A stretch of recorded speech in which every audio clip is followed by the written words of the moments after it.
I'm a public school kid who attended the same public schools my mom taught in. That great education provided the foundation in my life for everything that's come since. We need to better connect City Hall and our public schools for the benefit of the entire community. Together, we can create more affordable housing, increase park space for kids, and establish community centers to provide services for families who need it the most. Building housing that people can afford is one of the city's biggest challenges. It takes land, a permit, building materials, and construction workers to build an apartment. Los Angeles Schools are the largest landowner in the city. Why don't we use some of that land to create apartments for school staff and the community? City residents already own the land, while state and city rules can streamline the permitting process on government sites. Together, these will meaningfully reduce the cost of building the housing. Across Los Angeles, there are more than 50 public school campuses that have 20 acres of land. A small apartment building can fit in less than a quarter of an acre, using less than 2% of the land on these campuses.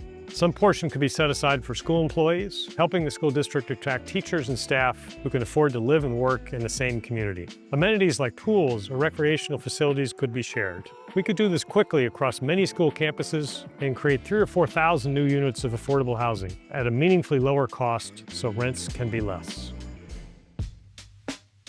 Another challenge in Los Angeles is the lack of access to parks and play space, in particular in low-income communities. Barely half of kids live within walking distance of a park. Compare that with 99% of kids in New York and 100% in San Francisco. There's a different approach to solving this problem. Why don't we open up school fields and gyms for kids to play in on evenings and weekends, the same place they play during the school day? The biggest obstacle is money to pay the people needed to keep the school facilities clean, safe, and properly maintained. Turns out the city's sitting on more than $100 million of fees collected from developers intended to buy land for parks. That money's not being put to use because $100 million doesn't buy much land when you spread it across 400 square miles of Los Angeles. Why don't we go to Sacramento and have the law changed so we can lease the land from schools rather than buy it? Without raising any fees or taxes, kids will get a clean and safe place to play at their local neighborhood school.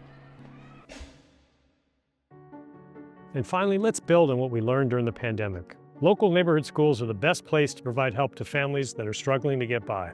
We proved this by providing everything from food, computers and internet access, to diapers, baby wipes, COVID tests, and flu shots. Unfortunately, when the pandemic was over, things went back to the old ways, where families seek help from a variety of providers and agencies, while their children fall through the cracks. How many times do we have to ask a family if they're struggling to get by? Once we know that, let's help them in every way we can in the simplest way possible, at their local neighborhood school where they drop their children off almost every day. Why not sign up families who are eligible for DWP and Metro's low-income discounts automatically at schools? We already know which families are struggling to get by. Without any more paperwork, tens of thousands of families will save money on utility and transportation just by getting one branch of government to talk with another. What do more affordable housing, better access to play spaces for kids, and improved services for families that are struggling to get by have in common? All are possible with a mayor who understands schools, can build coalitions, and build in the community assets we have. Please join me in our campaign to get Los Angeles back on track.